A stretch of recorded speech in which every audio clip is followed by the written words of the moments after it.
So this is a completely new moment, completely fresh experience, completely new beginning, new life, fresh start. So let's see what you can do with it to go in the direction that you want to go in, or to realize that there's nobody there at all, and there's no direction to go in at all, and to just be aware. Open season. Open season for awareness. Open season for being better than who we thought we could be. Open season for taking advantage. This moment, this seeing, this hearing, this nonsense thinking, to be free from the chains of self and other and stories. I like to read stories. I like to watch stories. I don't like to be stuck in a story. How about you? Do you want to be stuck in a story? Do you want to stick other people in a story? Then maybe this place is not for you, and you better get out of here as quick as you can before something bad happens. They call me the Andy Kaufman of Zen Buddhism. They call me the Mr. Beast of non-duality. They called me the Advaita Vedanta Aiden Ross. So this is the Skibbity Riz of freshness. This is the Momo toilet of mindfulness and detachment. This is the brain rot generation of Buddha Dilo Mindfunino. For those who are ready to meet the brain rot of Buddha, for those who are ready to meet the brain rot of nobody meeting anyone, right now, right in your face, unfiltered, unabashed, not holding back anymore, to be free from thoughts, to be free from the rain of thinking, to hold the umbrella of mindfulness, to begin again, to not be in a hurry, to not be in a rush, to put W's in the chat for 16,000 subscribers.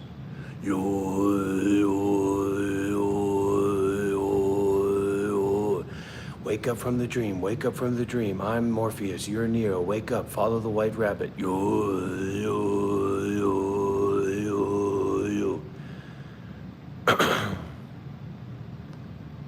Maybe life is not what it seems, but life itself is not graspable, not attachable, not thinkable, not able to put life into a box, not able to put yourself into a box. What is this? It's the Buddha Dilo Mindfunilo, brain rot, of truth, of mindfulness and detachment, concerned with the Buddha, concerned with enlightenment. Whether you like it or not, this is what non-duality looks like. Whether you like it or not, this is what real spirituality looks like. Whether you like it or not, this is what it looks like when someone spends 7 years as a Buddhist monk. And this is what it looks like when you look in the mirror at nothing. This is nothing, this is nobody, this is nowhere. But you have to meditate that, you have to eat that, you have to chew on that. It's not just a matter of thinking about it. You don't have a mind, you don't have an ego, you don't have anything, you don't have possessions. Just seems like you do.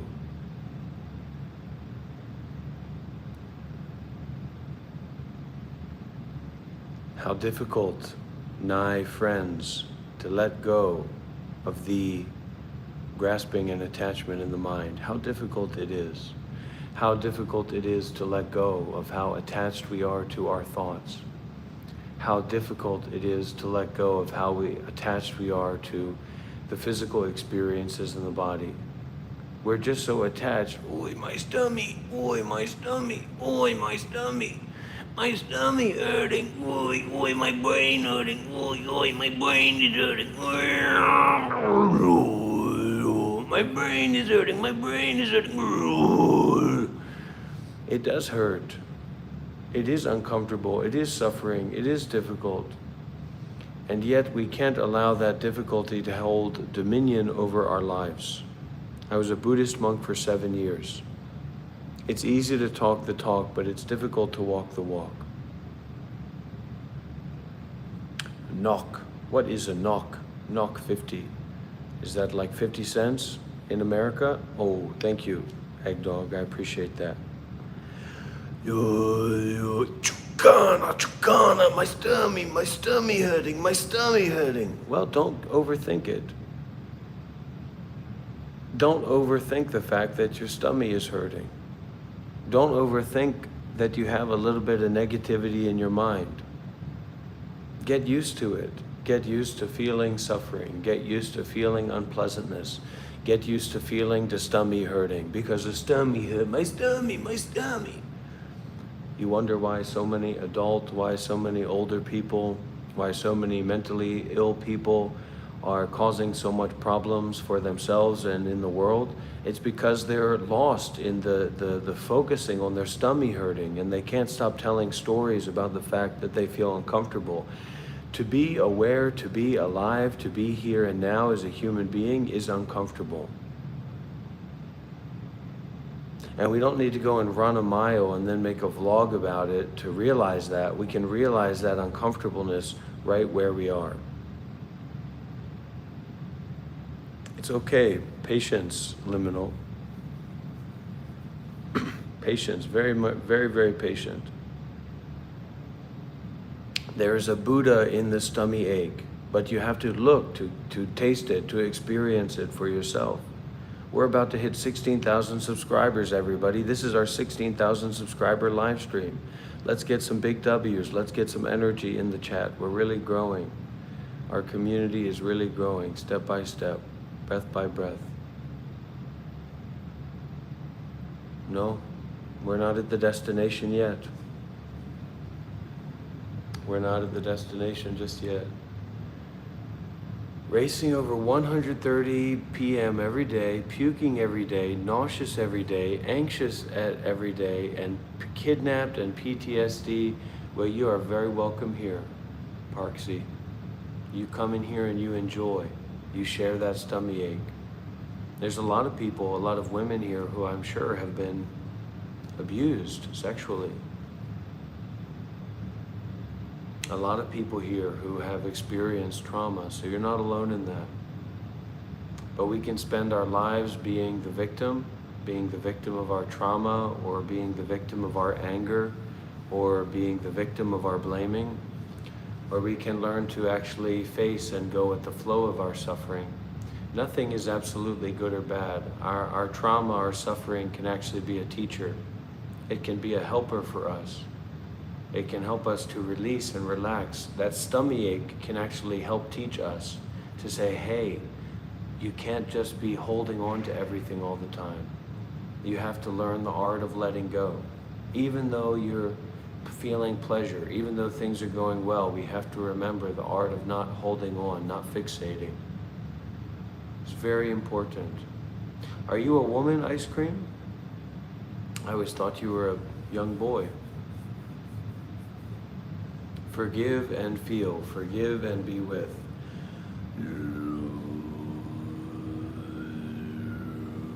And you can do something like this too, you know, our spirituality, our meditation, it doesn't have to be some convoluted nonsense. We can have fun with it. We can do something like this together.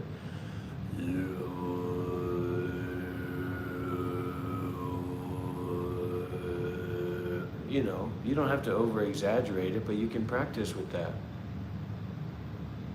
Okay?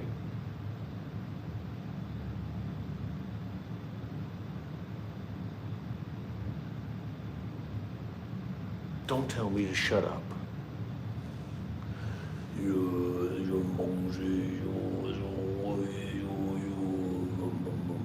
They don't call me the Andy Kaufman of Buddhism for nothing. Okay? Yom Shambong Shambong Shi Shambong Shi Shambong Shi Shambong Shi Shambong Shambong Shi Shambong Shambong Shambong Shambong Shambong Shambong Shambong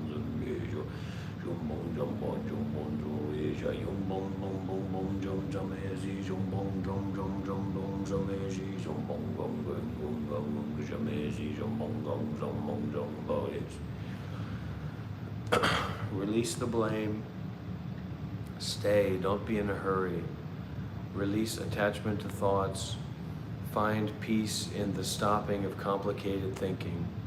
And to really say that, and to really mean that, and to really experience that, and to really receive that is a revolutionary practice in our society, is a revolutionary practice in being in the here and now. Stay and release blame.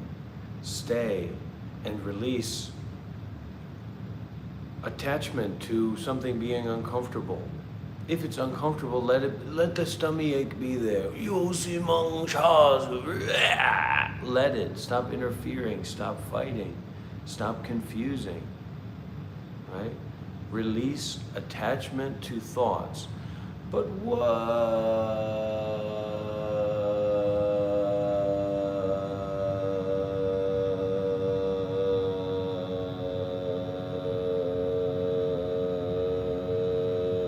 We have to stop over-exaggerating. We have to stop reacting. Let's be real about this. We have to stop overreacting and exaggerating. Release attachment to thoughts.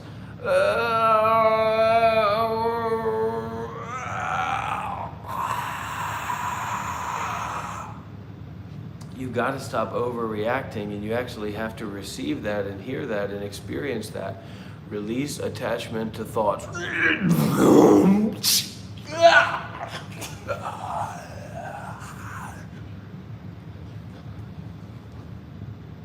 Because that's how you act, that's how you are. Be honest with yourself. And if that's not how you are, then maybe you can understand that this isn't just about you and your ego. That a lot of people have no real relationship with relaxing or stepping back from their attachment to thoughts.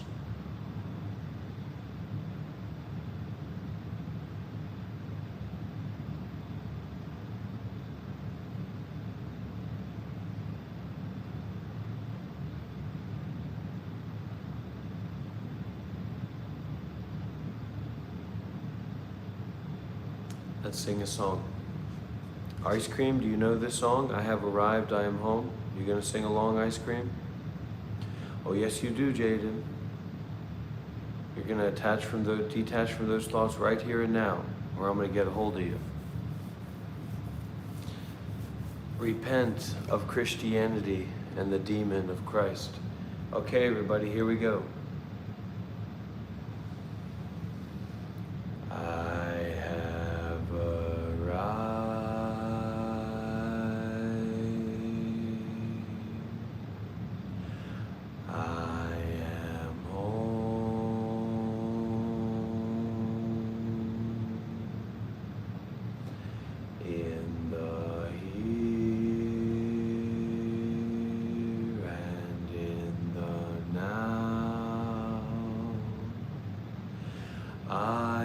Solid, I am free, I am solid, I am free, in the ultimate I dwell, in the ultimate I dwell. Listen, what kind of world do we live in where this needs to be said? Tell me, gay people do not own rainbows, okay? The only way that gay people own rainbows, or the LGBTQ plus community owns rainbows, is if God is a gay man. So if you believe that God is a white gay man, then you can ask me if this is an LGBTQ flag or not. But otherwise, this is just a rainbow. Yeah, but that aversion to the goody-goody is also going to make your stomach ache worse. Do you understand that, ice cream? And it's going to make your affiliation, and it's going to make your connection to negativity in the mind, and like real negativity, justified negativity, more strong. So that aversion to I have arrived, I am home, in the here and in the now. We shouldn't be averse to that, because that's actually cultivating joy. That's cultivating arriving. That's cultivating a realization and a recognition of awareness. Ooga booga booga. Gay people. Ooga booga booga. There you go. Yeah, the rainbow body. This is representing the rainbow body, okay? Yom chom bong ji zom bong ji zi yom chom zom bong ji zi me zi yom chom bong. Consider this in general. Private classes are available, private support is available, but consider this in general like a Buddhist variety show.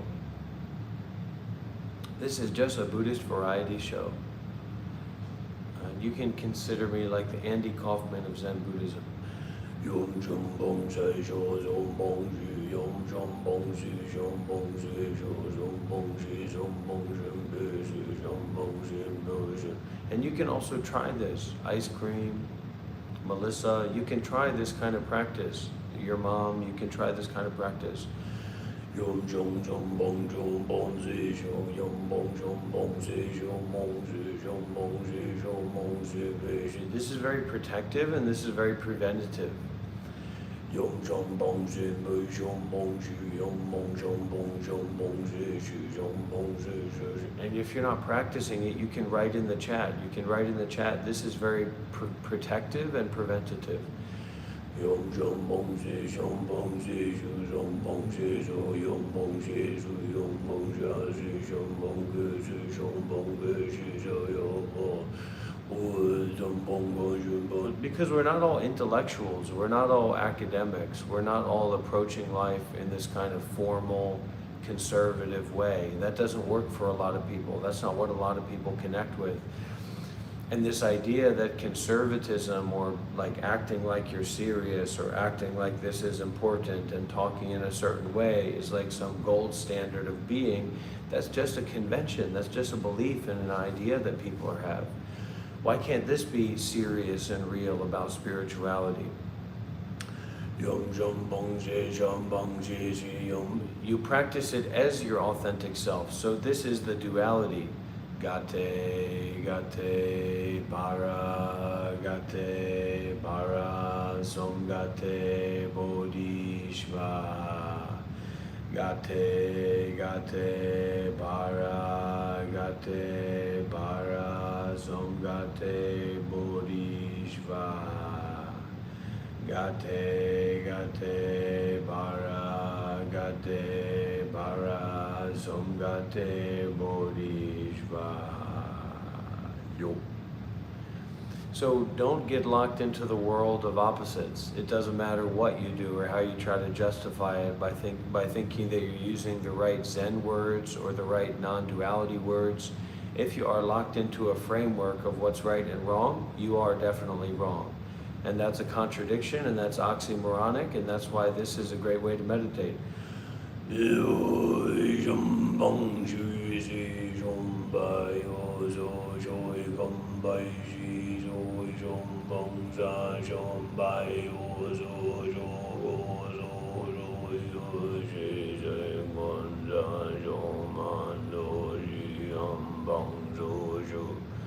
In some ways, it's good for people to think that I'm crazy, because they're crazy.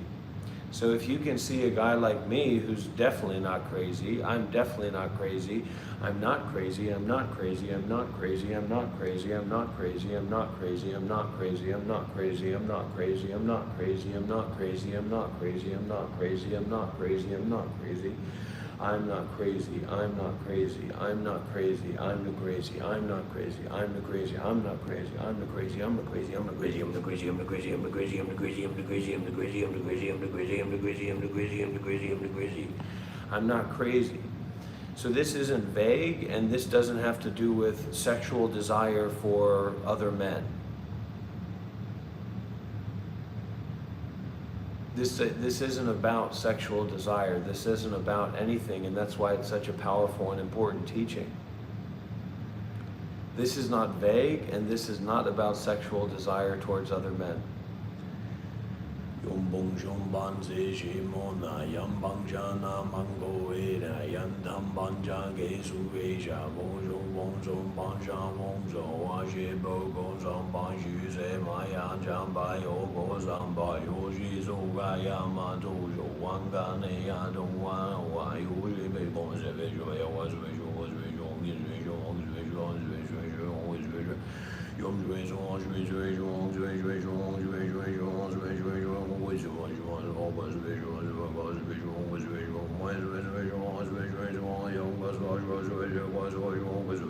This is to break up the ego. This is to cleanse out the mind. This is to refresh and restart and empty, because it's empty of itself.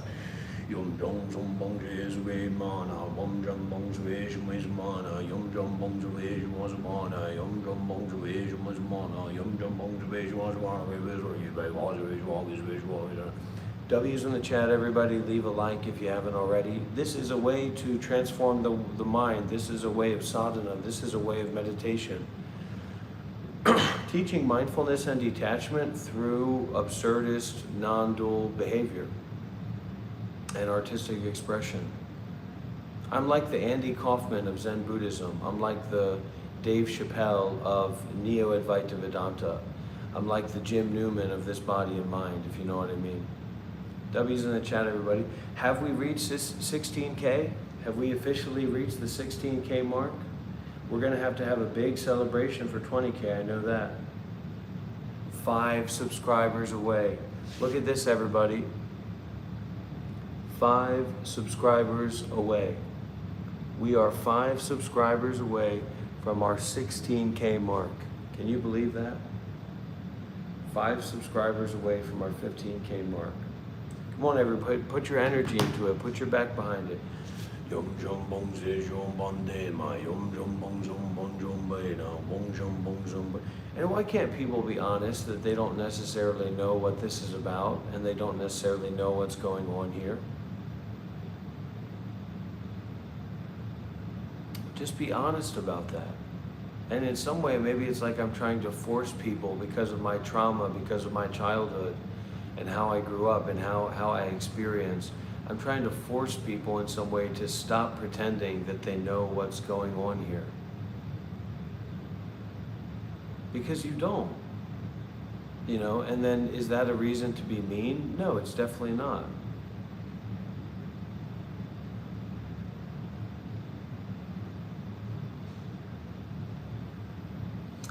And that this actually cannot be figured out. This cannot be understood. It's not cringe, I'm an American. Come on, everybody. Hey, I just showed you guys we were 4 subscribers away. What's everybody doing? I thought everybody was going to subscribe right then and there.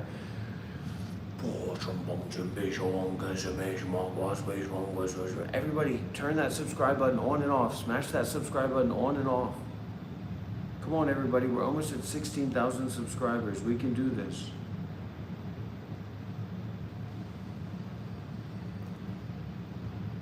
It's just noises. It's just sounds. I've given you about as many hints as I can. You just don't believe me. This is concerned with Buddhism. Of course, it's okay. It's no problem. The Buddhist side, completely open. This is concerned with Buddhism, This is concerned with mindfulness and detachment. This is concerned with non-duality. So that's the lens through which I look at what I'm doing here and what's going on here, as well as my internal, mind thoughts, etc. Gibberish. I'm going to show you some gibberish, Kai. Okay? This is gibberish as much as Reiki is gibberish, as much as angel talk is gibberish, as much as 555 hertz frequencies are gibberish. Okay, so that's one of our problems that we have in our lives, is we're so fixated on understanding. We're so fixated on grasping a hold of something or someone. All right, who's ready to help me with this audio test? We need to test the audio, everybody. We need to test the audio.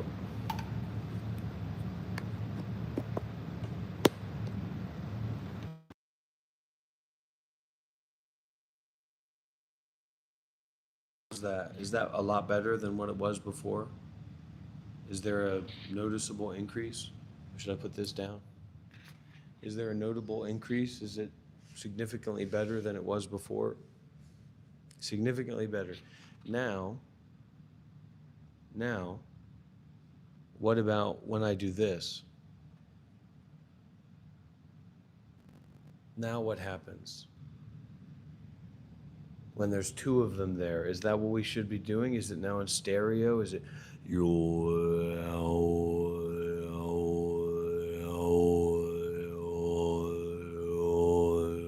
no difference? Really? Absolutely no difference. Egg Dog says it's better. Not much difference, really. And again, we're back to here. George Austin, maybe you don't know as much about Buddhism as you think that you do. For example, I was a Buddhist monk for 7 years. So maybe we'll just keep it like this. We'll keep it simple, one mic, one heart, one mind, one experience. All right, I get it. You hear me fine. And how's the video quality? Is the video quality top notch? I'm not a clown. I was a Buddhist monk for 7 years, And we can go on explaining ourselves and trying to justify ourselves and explaining ourselves again and again and again. But what this really is can't be explained. What this really is can't be put into a box of concepts and words and phrases. It can't. It can't be contained. It can't be boxed up.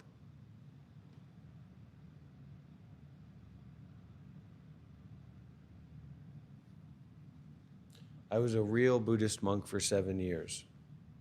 And so that's what we have to do. We have to appeal in some ways to authorities so that people can say, okay, I'm curious, or da da da da da. But what this really is pointing to or referencing, is no reference point.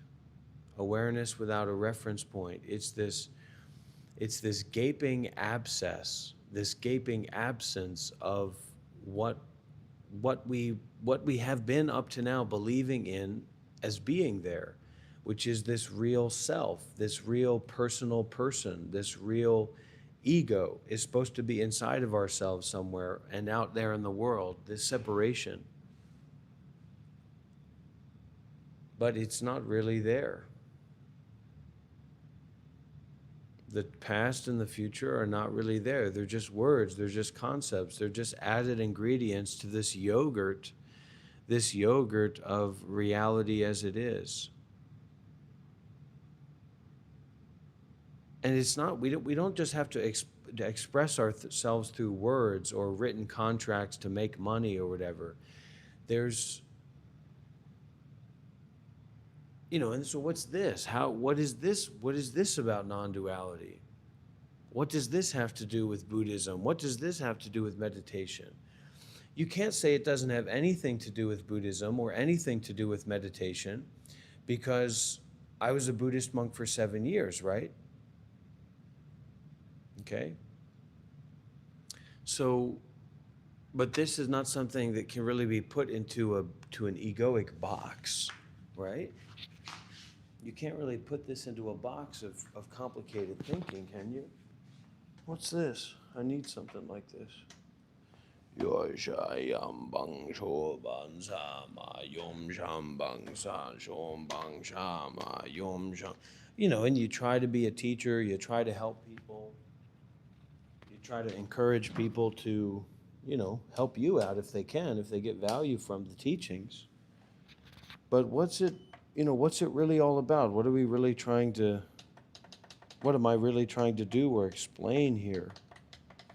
What the hell is going on? Give me the air. Give me the power.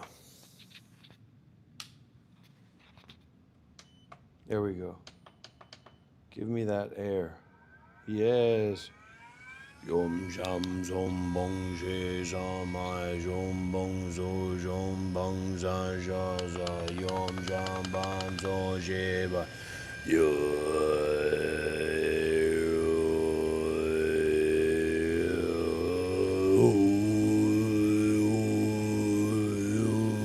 I'm not just messing around, I'm actually concentrating. I'm concentrating on what's happening in this moment. I'm having a direct experience that's not story-based.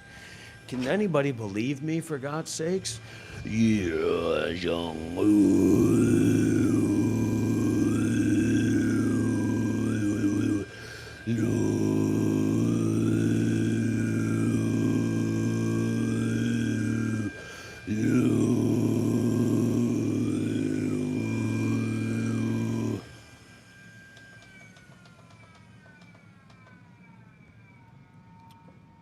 Hello?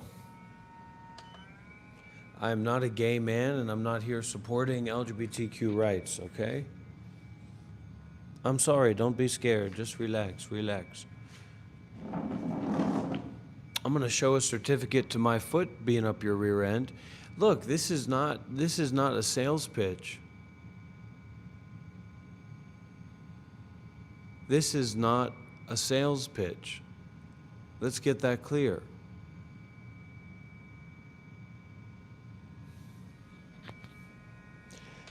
The sun, it shines on my face. When we sing that song, we're not just doing a little dance, we're not just doing a meme, we're cultivating happiness inside of ourselves.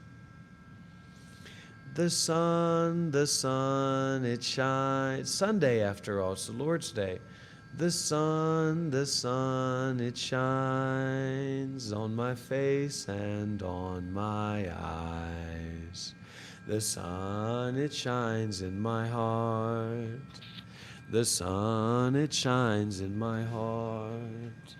The river, it flows from the mountains to my toes.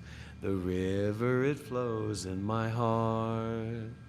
The river, it flows in my heart.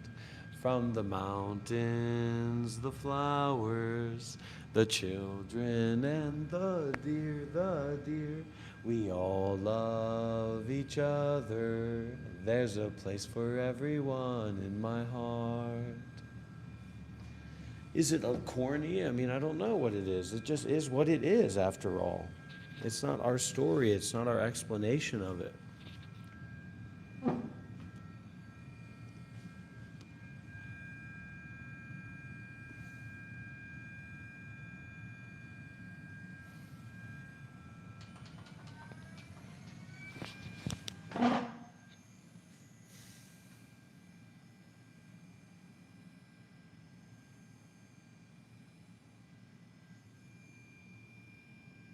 Yeah, I can relate to that, being hurt.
So when you come across that mind ground, abide there, dwell there, in non-fixation, in non-judgment.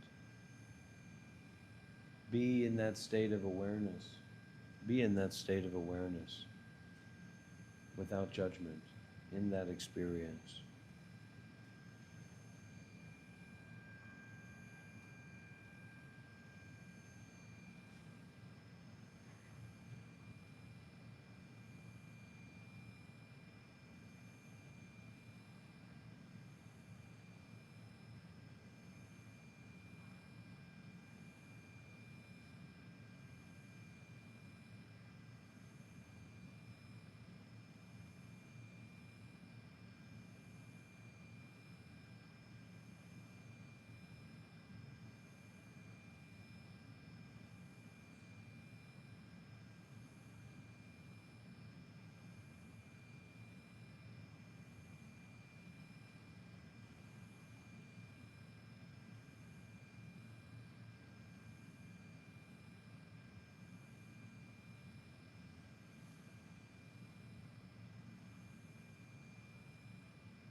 Shush.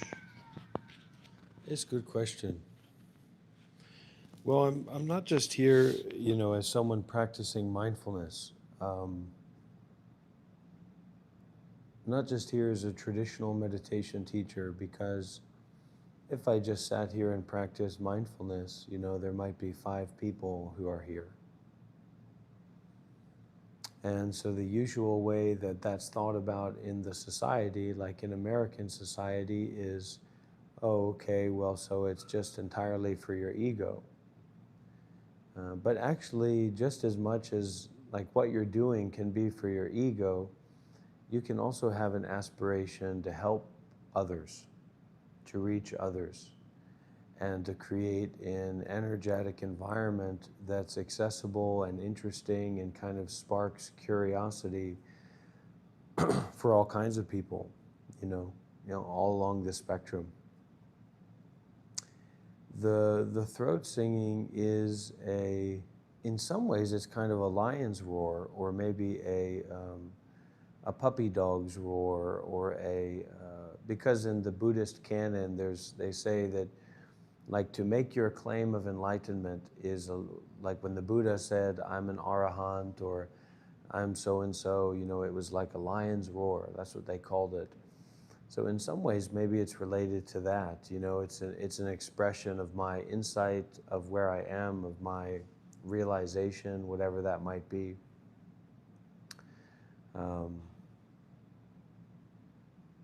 I'm not, our realization is going to be a little bit different, or it's going to appear quite different from the realization of 2,600 years ago. I mean, we can't even imagine what life was like. We put it into this story box, like, oh yeah, the Buddha, and those were Indian people, and they had little villages and stuff like that. Like, we encapsulate it that way, but that's not what, we have no idea what we're talking about 2,600 years ago and what it was like to grow up in that environment. Even look at 100 years ago in the United States, or 200 years ago in the United States, or 200 years ago in India, and it's just unfathomable. And for most Americans here who are on the spiritual path and the Buddhist path, if you go over to India now, it's going to also be like unfathomable,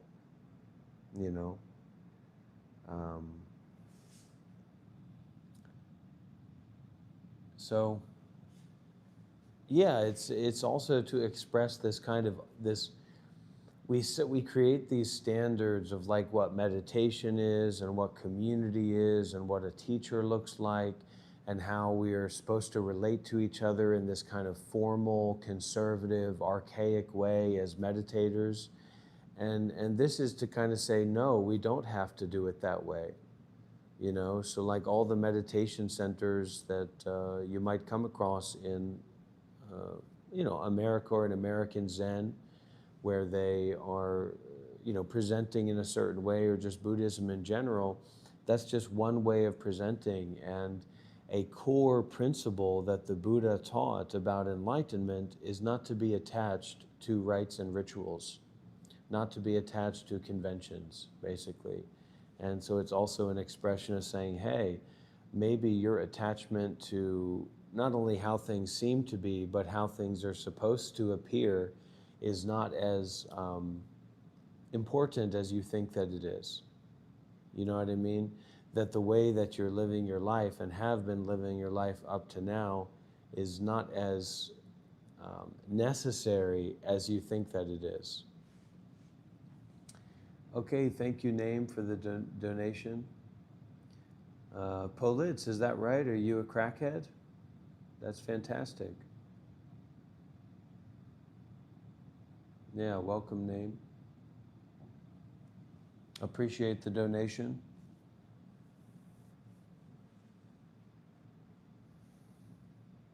So I hope that's a fair answer for you,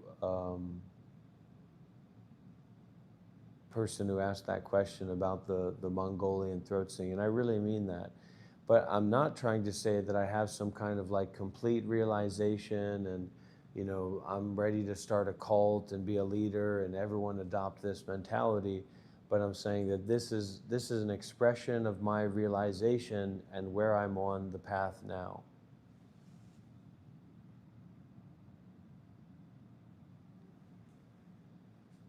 It doesn't express anything in particular. So you may be looking for something in particular, but this is not about anything in particular. This is more about, like, thinglessness. That's the potency of this, the relevance of this comes from thinglessness, primarily. And my path of Buddhism and meditation and whatever, to reach a point of non-duality. I mean, that's my refuge place. Non-duality is my refuge place. Mindfulness and detachment is my refuge place. It doesn't mean that I don't get involved with other things.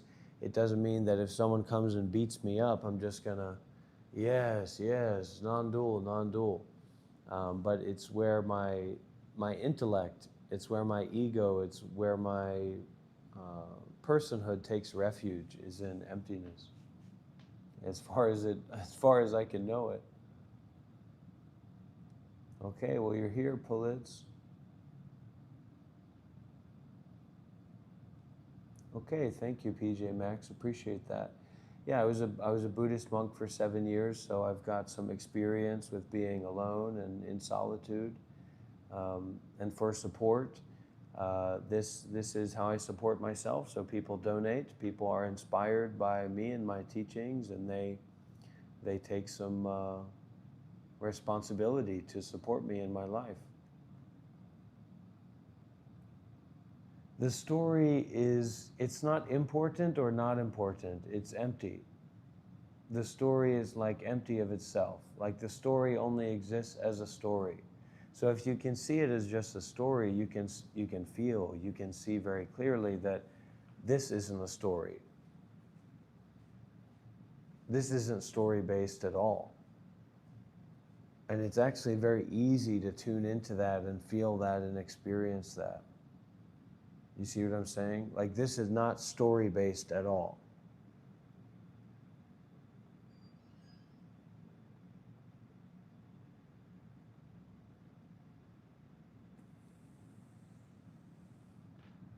Whoa, Jack, thank you for the donation. Appreciate that.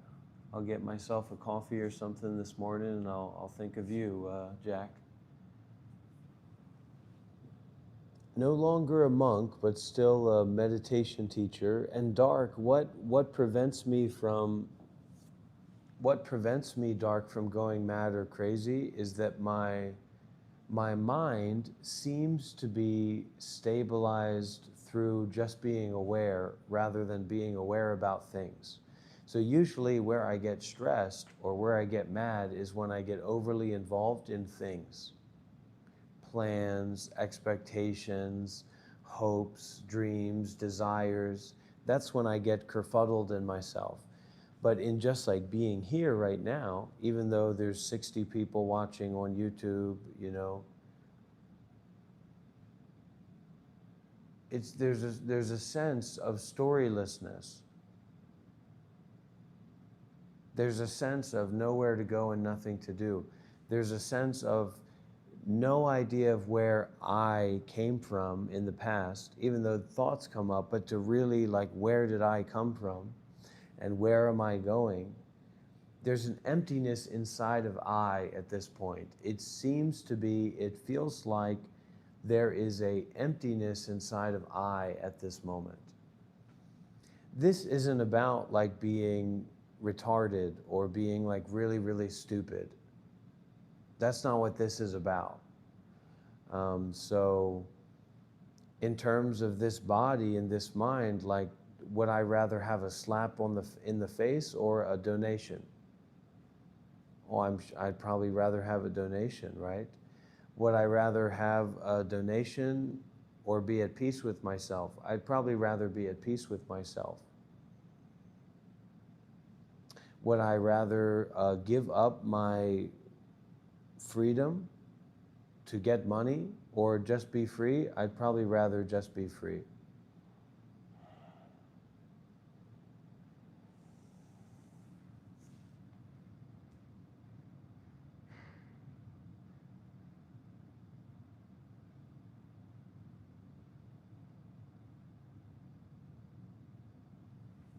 Well, that's because, Dark, this isn't really about like complicated thinking. So that's the confusion that a lot of people get into. So they think that Buddhism and meditation and like deep special spiritual truths are about complicated thoughts. So this has nothing to do with complicated thoughts. Meditation has nothing to do with complicated thoughts about meditation. Reflecting on serenity or reflecting on awareness has nothing to do with complicated thoughts. So that's where we point to, like, you are addicted to complicated thoughts. You are addicted to complicated thoughts, and I am less addicted to complicated thoughts, we can say, arbitrarily. It's an arbitrary distinction, actually. It's just a context or a case, like even saying, I own this hotel is an arbitrary distinction. Because what is the you that owns this hotel? And then you got to bring up all this paperwork, and you go into this realm of fantasy and contracts, and yes, there's mutually assured fantasy or mutually assured agreements of belief, but that doesn't mean that those are not just beliefs.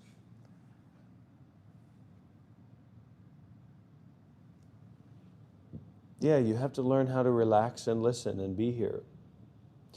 Let go of all the hate, let go of the frustration, feel the suffering. Look, when you actually start to be faced with the reality of having a body and the reality of having a mind, you will realize very clearly it's like having explosive, fiery hot diarrhea on a bus that won't stop and doesn't have a toilet inside. Do I need to say that again? When you are confronted by life, confronted by reality in a deep and meaningful and impactful way, you realize that having a body and having a mind is like having explosive, hot, fiery diarrhea on a long bus trip that doesn't stop and doesn't have a toilet. This body is a body of suffering. Now you say, wait a minute, but I feel pleasure or things feel good, but that's temporary. But I have children, I have relationships, everything's going in a good way, but that's temporary. You will lose that, actually. You will even lose the body, you will even lose the mind. So because of the desire, because of the attachment, there's this deep suffering within us. And so the practice here is not to run away from suffering, but to actually turn the mind around and start to feel and experience that suffering. The reason that addicts end their own life, or that addicts keep using and using and using, is because, especially in America, we do not have the science or the technology to embrace and face suffering, or to bring thoughts down to zero and keep further thoughts from arising. Dark, basically, you think that the words that you're using have a special meaning that exists outside of direct experience. And so all of the words that we're using don't have a special meaning that exists outside of direct experience. So once again, it's like we have mutually assured direct experience. And so through that, there's like these causal chains of cause and effect, where this sound means that or references that, which references that, which references that. And all of these things are kind of cycling and going together. But there's not actually some ultimate distinction between this and that. In reality, there's actually no separation. So words are a lot less meaningful than you think that they are. We're addicted to words and meanings and thinking and believing, etc. But actually our mind is operating on a lot of false principles and false reasoning. We did it, everybody. Look at this. We did it. Well, we did it. What? How is that happening? 16,000 subscribers. We have officially reached 16,000 subscribers.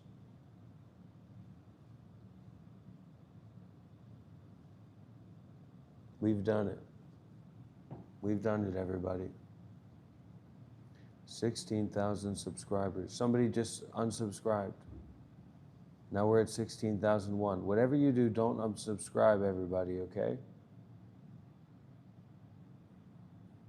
Okay, they resubscribed. We're all good. So tune into your breathing, tune into non-thinking, tune into not thinking.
So when we get to this point in the live stream,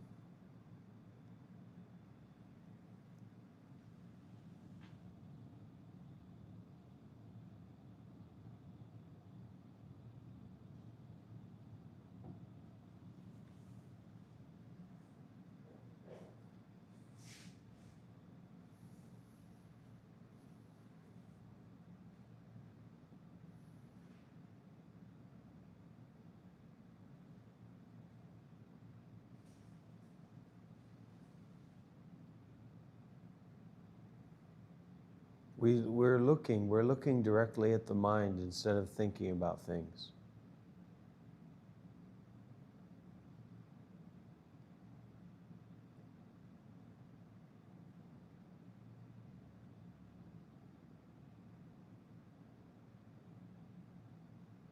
So you may be seeing, but you're not really seeing something. You're actually seeing nothing. You're just seeing, and that just seeing is a doorway into, or an access point into, looking directly at the mind.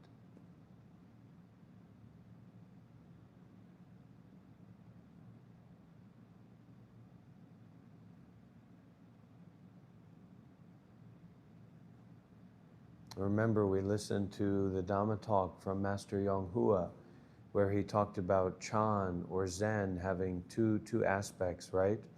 One is culling thoughts, or thought cultivation, right? So bringing thoughts down to zero and keeping further thoughts from arising.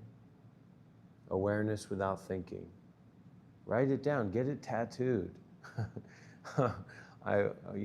Part of me wants to get some face tattoos and really have a good time, you know what I mean? But it's just not necessary, but it may be necessary for you at this time, right? To write it down, or to write it on your arm, or to, heck, get it tattooed. This is the juice, this is the stuff. To bring thoughts down to zero, to keep further thoughts from arising, to cultivate non-thinking. And serene reflection, to reflect upon serenity, to reflect upon awareness that's clear of, apparently, thoughts of I, thoughts of self, thoughts of other.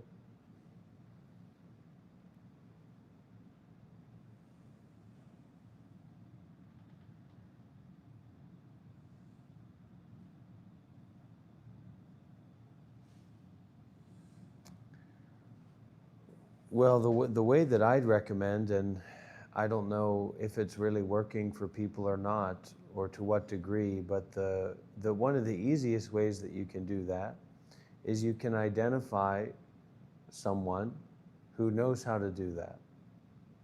So let's say this is like a technology of the mind, or a science of the mind, to be able to cull thinking, to cultivate thinking. So if you can identify someone who has that science, then they can transmit that science to you. But you have to be open enough to receive that transmission.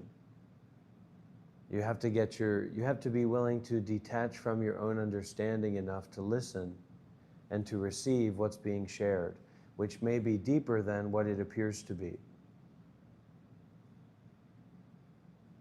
Maybe. I have no idea.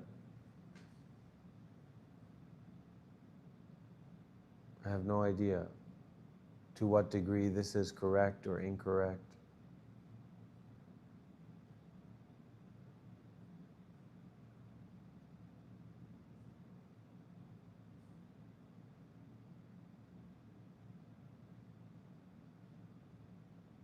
So others also can help you. They can give you advice here in this space.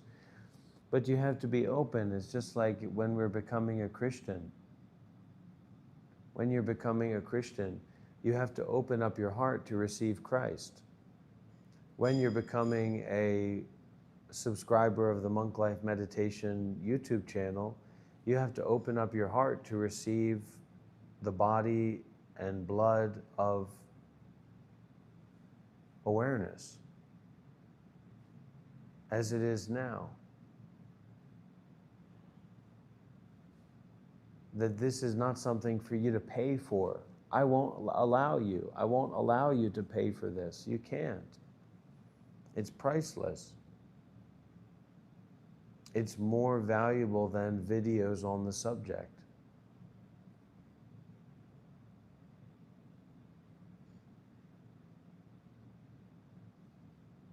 But you can look through my YouTube channel. You can see if you can find some videos.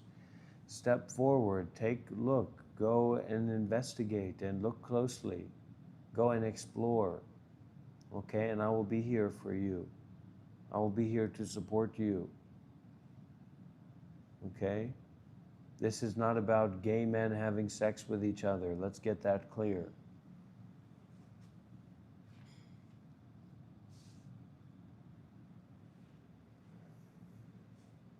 Gay men having sex with each other is not important. It's not something that should be advocated for or needs support in any way.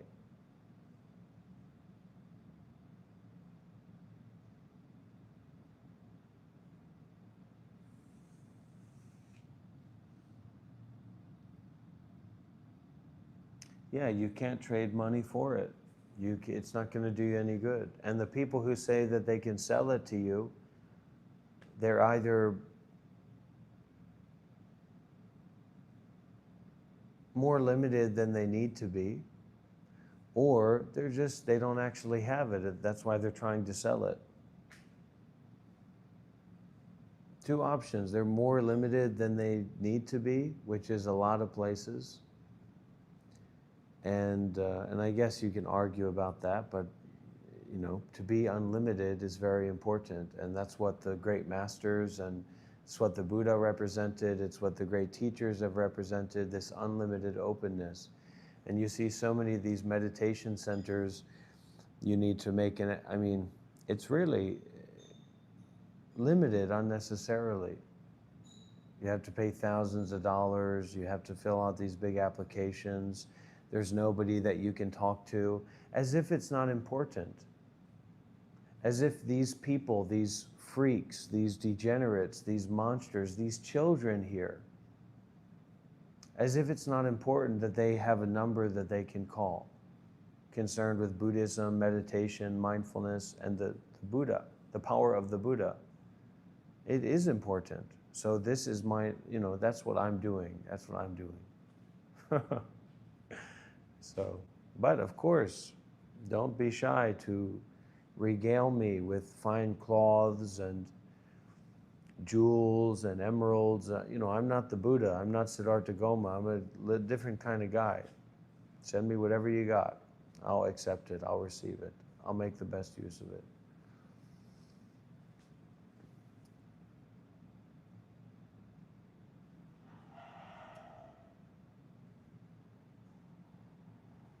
And so in some sense, a part of this methodology is that you dare to detach from yourself.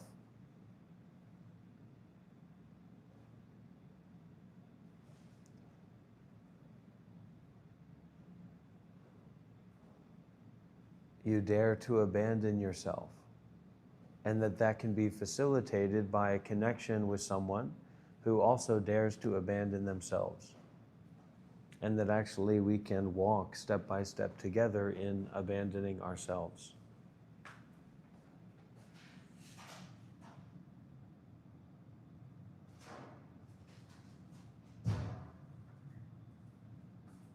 Yeah, you can call me, you can send me a message, LJ Politz, no problem. But your ego is going to get in your own way, especially if you're a crackhead, it's going to be a little bit difficult. But so what the advice is to you identify, that's my papa, that's my mama, that's my big strong guy, that's my cool guy, that's my nice guy, that's whatever you want to call it. That's my friend, that's somebody who I feel like I can trust, who's in a direction that I also want to be in. This is just like basic humanness, but it has to be taught again for Americans because it's totally forgotten.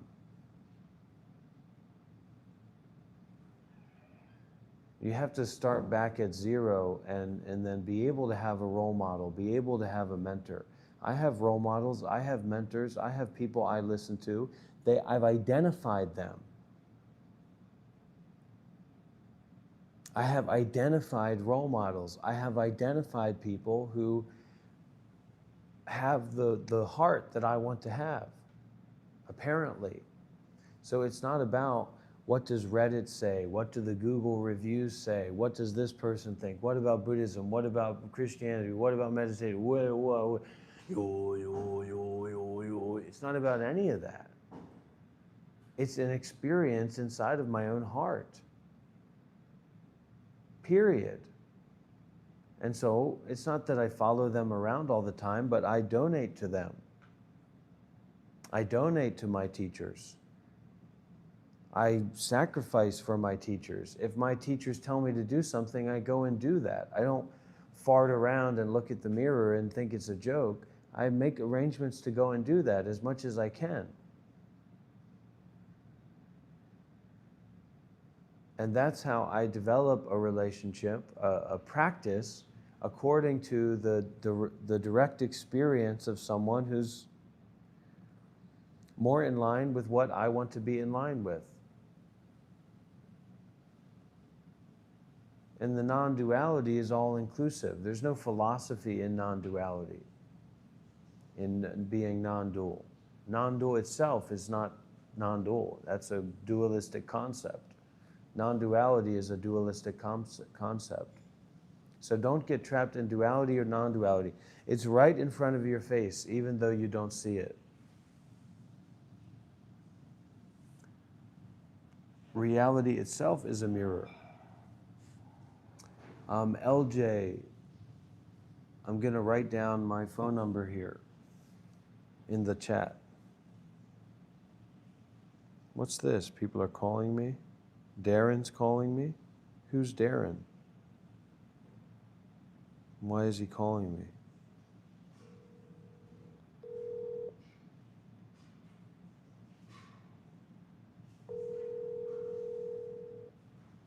We're planting seeds for a new community. It's time to wake up. There's a chance for you and a chance for me to wake up. Wake up. Wake up. Wake up.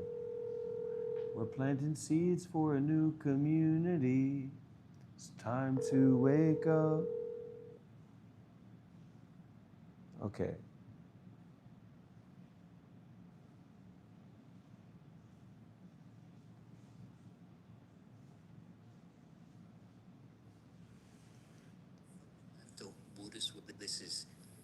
This is fundamental Buddhist wisdom. Three realms is where we are. The Saha world has three realms: desire realm, form realms, and formless realms. So what we do as a living being, we cycle through this world reincarnation, changing bodies in these three realms, or the six destinies. They have no peace. When you're here, when you choose to be here in the Saha world, there's no peace. So fundamentally, the nature of our existence is the lack of peace. And this is why smart people, people who have blessings, crave for peace. If you understand that, then you have wisdom. And not only peace, but it's also like a burning house. Because a burning house means that your life is in danger. It's suffering. It's not as much fun as you think it is. And that's wisdom. That's Buddhist wisdom. That's why it's not for everyone. It's very tough on Westerners in particular. They have a hard time accepting this. That fundamentally, in all their trading, in all the knowledge they're able to achieve, there's one thing is lacking, is that they find no peace. What peace here we're talking about in your head. Your wife yells at you, your wife does wonderful things, you still at peace in here. That's the kind of peace we're talking about. And that's the standard of excellence, if you will. Ordinary people, they're called ordinary because they experience no peace here at all, to the point where they have to knock themselves out at night so that they have a semblance of peace when they sleep, with no peace, even in that state. Only through cultivation, only through training, can you find peace in your mind, in your heart. And that's what it says in the three realms. You live in the three realms, there's no peace at all. Doesn't matter how rich you are, doesn't matter how smart you are, how good looking you are, doesn't matter. You cannot find inner peace because you don't have the skills to enter, to establish inner peace in your mind, in your heart. That's why. And furthermore, it's a burning house because basically you're in danger. Impermanence can come in any moment. That's what a burning house means. You have no control over your life, ultimately. And if you want to regain control, you want to get out of this danger zone, you have to work hard and cultivate every instant. The Buddha, in his great wisdom, taught us that. He says, you guys are suffering. I know, if you believe me, then there's a way to do it. There's a way for you to find a way out of all your suffering and be in control of your life instead of being a victim of life. And these are the fundamentals. It's hard work. It's not easy. We all have to work for it. No one's give it to us. Even Buddhas cannot work for us. They really want to help us. Bodhisattvas have prepared to die for us, but only in the condition that you will work hard to help yourself. It's hard work. There's no two ways about it. It's funny, people keep on telling. I went to K-Land, someone asked, why do you Buddhists always seek to sit in full lotus? It hurt like hell. Because if you endure it, that's called hard work. It's not supposed to be easy because your ego is a cop-out. He wants to seek the easy way out. And if you only choose the easy way out, you say, ooh, nice. Then you are under the control of your ego. You're slaving for your ego. You're not free. You're serving your ego. Where we are is desire realm. We desire things. Watch out, because the more desires you have, it's not good for you. That's all it means. Pay attention.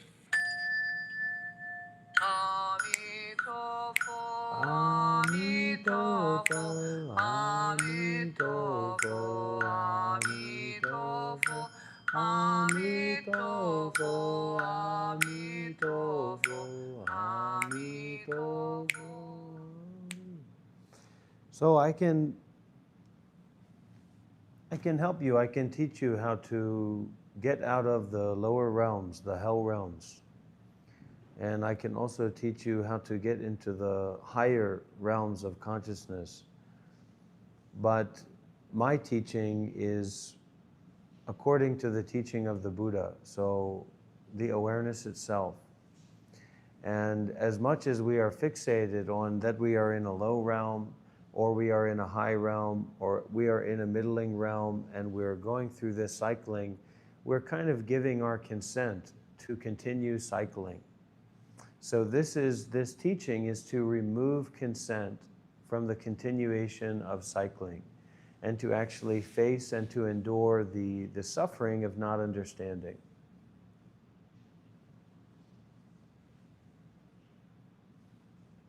At all. And to bite the bullet, so to speak, of impermanence as we are face to face with it in the here and now. And it's for dark, and it's for that person, LG Politz, that maybe have some confusion coming in. Rules for being here: don't be in a hurry. Don't try to understand what's being talked about here. And just in general, don't think so much. Cut out the thinking so much, habit energy, and being in a hurry and wanting to understand. We hear a talk like that and we say, oh, who is that? Who is that? Where are they? How do I listen to that? You are listening to that. So there's a kind of stupidity in our constant desire. We always want more. And it is unhealthy. It is unhealthy. It gives us cancer. It gives us nervous system problems. It gives us anxiety. It gives us depression. All those things are coming up because we have so much desire.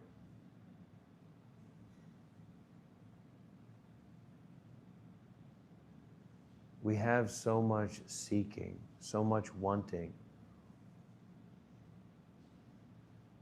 And it makes major problems, not just for ourselves, but for the people that depend on us.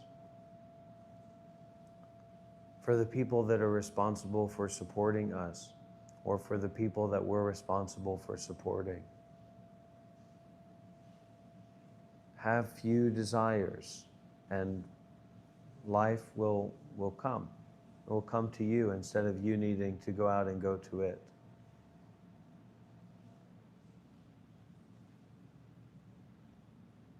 To really be willing and able to arrive here and to be here. Stop letting your ego play games with you, and to sit and face and to endure this experience of not being in control.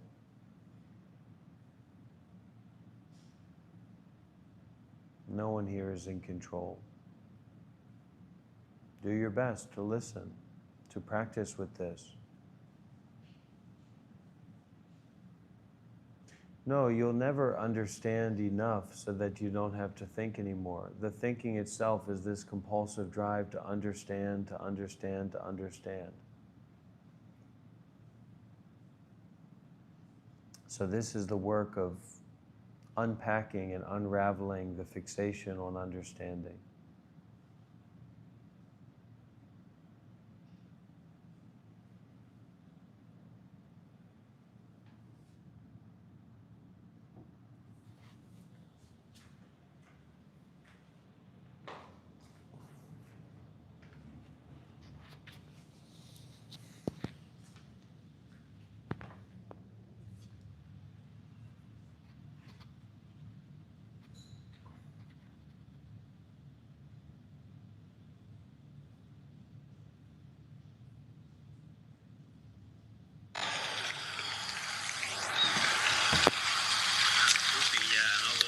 Everything forgiven.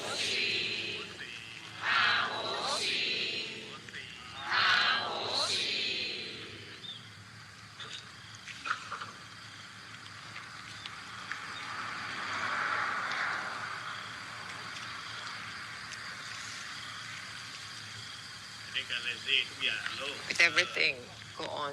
With everything. Not just not, both not and not, but together. Body, mind, everything together. So dissolve everything together. Extinguish all everything together. Not just not having even the not having, not just not having the not having. With everything, with every state of mind, with every perception, with everything. So extinguish everything.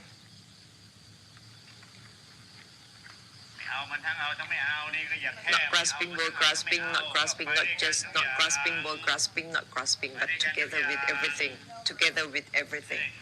So it can release, relax for one another. This not grasping, both grasping, not grasping, not just not grasping, both grasping, not grasping, has to be together, together well.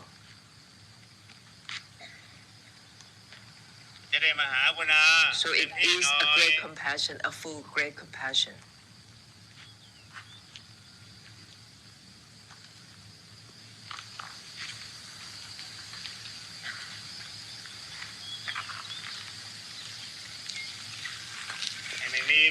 This not having, even the not having itself, not just not having the not having, but together with every particle in the world, the samsara, so it empty out everything together.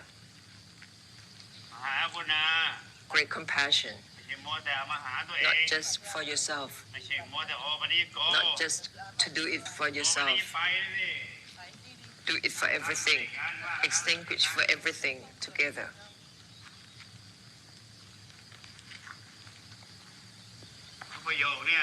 Every sentence I have given you is to give, not just to take. It isn't for taking for yourself, it is to give to others. Everything I give you to enlighten is not for enlighten for the sake of enlightenment for yourself. It is to enlighten for everything.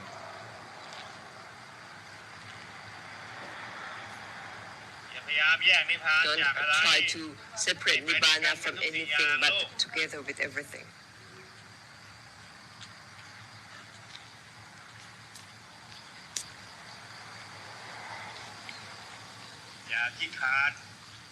Don't be a coward, trying to run away from things, trying to extinguish from everything, trying to empty from everything, try to not have anything, try to have Nibbana. With everything, so it Nibbana for everything, extinguish and empty out for one another, for everything. Don't try to cut from everything. This, not, both, not, and not, has to be together with every particle of the world, every mind state, every Dhamma state, inner, outer, together, so it extinguishes for everything all at once.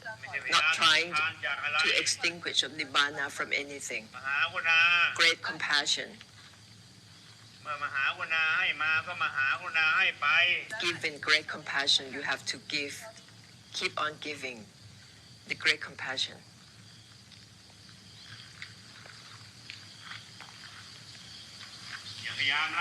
Don't try to renounce from anything, don't be a coward. With everything. Not grasping, even the not grasping. With everything, don't try to renounce or run away from anything that is a coward. Not to renounce defilement, but to extinguish and cleanse defilements. Not to extinguish away from anything, extinguish all everything together instead.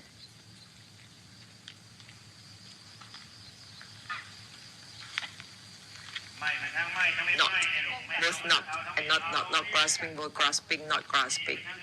Not having, both having, not having. Have to be together with every particle in the world. Samsara and samsara, Nibbana and samsara together. To cleanse and empty out altogether, and the ending for one another.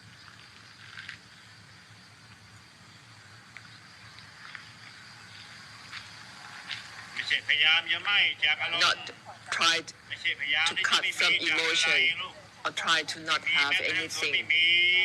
Not having, even the not having, has to be together with every concrete, abstract, inner, outer. With everything together. So it's extinguished, Nibbana, all everything, all clear for one another. It is great compassion. Only to have great compassion to end the samsara. The only way to have great compassion to end the samsara, the whole samsara. Don't be a coward trying to be away from anything, trying to renounce from anything. Renounce, both renounce and not renounce. Not grasping, both grasping, not grasping. With everything. Not having, even the not having, together. With everything. Don't separate Nibbana from things.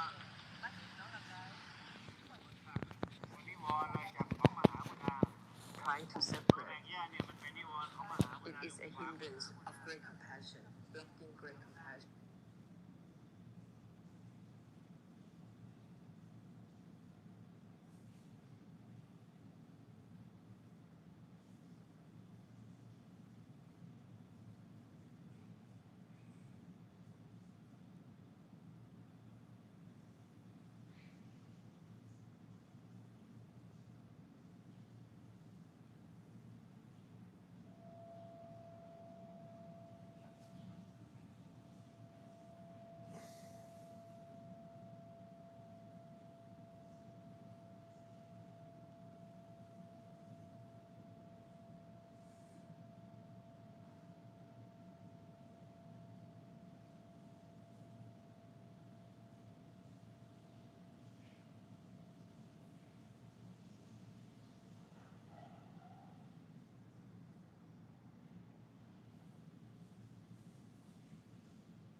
Malaysia is a very interesting place because it's so multicultural, you know.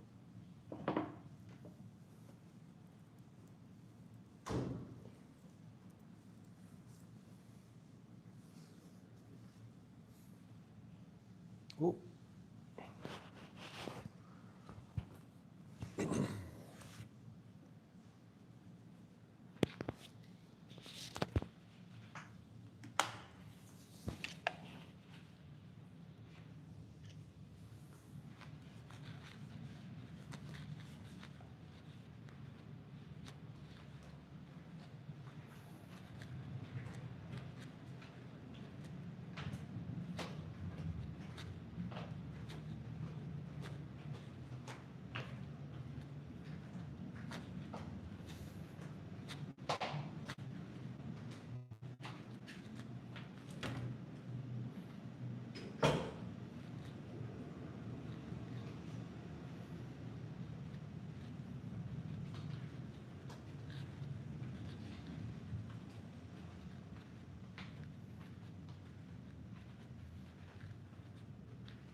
It's like a capsule hotel.